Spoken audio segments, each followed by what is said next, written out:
Stop ಮಾಡಿದ್ರು. ಕಾರಣಾಂತರಗಳಿಂದ ಅವರು ಓಪನ್ ಮಾಡಿರಲಿಲ್ಲ. ಮೊನ್ನೆ ನಾವು 24ನೇ ತಾರೀಕು ಬಂದು 26/12/2025 ಬಂದು ಓಪನ್ ಮಾಡಿದಾಗ ಪೂಜೆ ಮಾಡಿ ಇದು ಮಾಡಬೇಕು, ಇದು ಫಿಲಮ್ ಸ್ಟಾರ್ಟ್ ಮಾಡಬೇಕು ಅಷ್ಟರಲ್ಲಿ ಗೋಕುಲ್ ಅನ್ನೋಂಥ RI ಬಂದ್ಬಿಟ್ಟು ನಮಗೆ ಒಂದು ನೋಟಿಸ್ ಕೊಡಿ. ಏನು ತಿಳುವಳಿಕೆ ನೋಟಿಸ್ ಏನು ಕೊಡಲಿಲ್ಲ.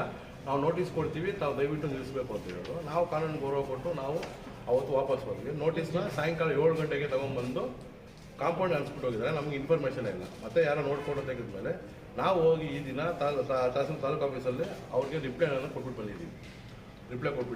ಅದಕ್ಕೆ ಅವ್ರು ನೋಡ್ಕೊಳ್ತೀನಿ ಅಂತ ಹೇಳಿದ್ದಾರೆ. ನಮಗೆ November 4, 2024 ನಮ್ಗೆ ಆರ್ಡರ್ ಇದೆ. ನಮ್ಮ ಪರ್ಸನಲ್ ಕಾರಣಗಳಿಂದ ನಾವು ಫಿಲಮ್ ಹಾಕೋಕ್ಕಾಗಿರಲಿಲ್ಲ, ತೆಗಿಯೋಕ್ಕಾಗಿರಲಿಲ್ಲ. ಯಾರು ವಿಜಯಕುಮಾರ್ ಅವರು, ನಾನು ಅವರು ವಕೀಲ, ಅವ್ರ ಪರ್ಸನಲ್ ಕಾರಣದಿಂದ ಅವ್ರು ತೆಗಿಯೋಕ್ಕಾಗಿರಲಿಲ್ಲ.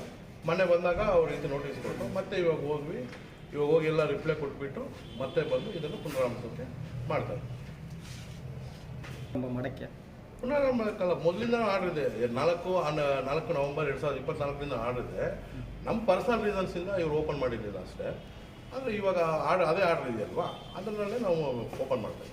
ಇಲ್ಲ, ಇವರು ತಾಲೂಕು ಇಂಪಾರ್ಟೆಂಟು. ತಾಲೂಕು ಆಡಳಿತ ಆಗಲಿ, ಜಿಲ್ಲಾ ಆಡಳಿತ ಆಗಲಿ, ನಮಗೆಲ್ಲೂ ನೀವು ಥಿಯೇಟ್ರ್ ಓಪನ್ ಮಾಡಬಾರ್ದು, ಥಿಯೇಟ್ರ್ ನಡೆಸಬಾರ್ದು ಅಂತ ನಮ್ಗೆ ಯಾವುದೇ ರೀತಿ ಆದೇಶ ನೀಡಿಲ್ಲ. ನಮಗೆ ಕೋರ್ಟಿಂದ ಥಿಯೇಟ್ರ್ ನಡೆಸ್ಕೋಬೋದು ಅಂತ ನಮ್ಗೆ ಆದೇಶ ಇದೆ.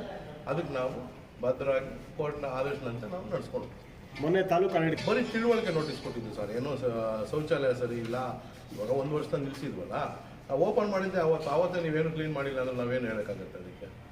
ಅದಕ್ಕೆ ನಾವು ರಿಪ್ಲೈ ಕೊಟ್ಬಿಟ್ಟು ಬಂದಿದ್ವಿ ಅಷ್ಟೇ. ಅವ್ರು ಕೊಟ್ಟಿದ್ದೀವಿ, ಇನ್ನೇನು ಬೇರೆ ಏನು ಕೊಟ್ಟಿಲ್ಲ. ಅವ್ರ ಆದೇಶ ಯಾಕಂದ್ರೆ ನಿಮಗೂ ಕೊಟ್ಟಿದ್ದೀವಲ್ಲ, ಅದು ತಿಳುವಳಿಕೆ ನೋಟಿಸ್ ನಿಮಗೂ ಕೊಟ್ಟಿದ್ದೀವಿ, ಅಷ್ಟು ಮಾತ್ರ ಅವರು ಇದು ಮಾಡಿದ್ದಾರೆ. ತೆರಿಗೆ ಕಟ್ಟೋದು ಲ್ಯಾಂಡ್ ಓನರ್ಸ್ ಕಟ್ಟಬೇಕು. ನಮಗೆ 4 ವರ್ಷ ಲೀಸ್ ಅಗ್ರಿಮೆಂಟ್ ಮಾಡ್ಕೊತಿದ್ದಾರೆ. ಆ 4 ವರ್ಷ ಲೀಸ್ ಅಗ್ರಿಮೆಂಟ್ ಮಾಡಿರೋದನ್ನ ನಾವೇನಿದ್ರು ನಾವು ಲೀಸ್ ಅಗ್ರಿಮೆಂಟ್ಗೆ ಏನು ಬದಲಾಗಿದೆ ಆ ಟರ್ಮ್ಸ್ ಆ್ಯಂಡ್ ಕಂಡೀಷನ್ಸ್ ನಾವು ಕೆಲಸ ಮಾಡ್ತೀವಿ. ತೆರಿಗೆ ಕಟ್ಟೋದು ಇವಾಗ ಬಾಡಿಗೆ ಮನೆಯವನ್ನ ಸ್ವಂತ ಮನೆಯವನು ಓನರ್ ಕಟ್ಟಬೇಕಾ, ಬಾಡಿಗೆ ಕಟ್ಟೋರು ಕಟ್ಟಬೇಕಾ? ಇವ್ರು ಬಾಡಿಗೆ ಕಟ್ಟೋರು, ಓನರ್ ಸಾರಿದ್ರೆ ಅವ್ರು ಕಟ್ಕೊಳ್ತಾರೆ ತೆರಿಗೆನ. ಅದನ್ನೆಲ್ಲ ನಾವು ಹೈಕೋರ್ಟಲ್ಲಿ ಚಾಲೆಂಜ್ ಮಾಡಿದ್ವಿ. ಅದಕ್ಕೆಲ್ಲ ಆರ್ಡರ್ ಆಗಿದೆ. ಅದಕ್ಕೆ ಮುನ್ಸಿಪಲ್ ಕಮಿಷನರ್ ಅವ್ರು ಯಾರು ಬಂದಿಲ್ಲ. ಅವರಿಂದ ನಮ್ಗೆ ಯಾವುದೇ ರೀತಿ ತಿಳುವಳಿಕೆ ಪತ್ರನೂ ಬಂದಿಲ್ಲ, ಯಾವುದು ಆದೇಶನೂ ಬಂದಿಲ್ಲ. ಸಿನಿಮಾ ಪ್ರಿಯರು, ಸಾರ್ವಜನಿಕರು ಹೌದು ಇದೆ. ಆದರೆ ಇದಕ್ಕೆಲ್ಲ ತೆರವುಗೊಳಿಸೋದಕ್ಕೆ ಅದನ್ನೆಲ್ಲ ಕ್ಲಿಯರ್ ಮಾಡೋದಕ್ಕೆ ಇವತ್ತು ಓಪನ್ ಮಾಡ್ತಾ ಇದ್ದೀವಿ ಅಂತ ಹೇಳಿದ್ವಿ.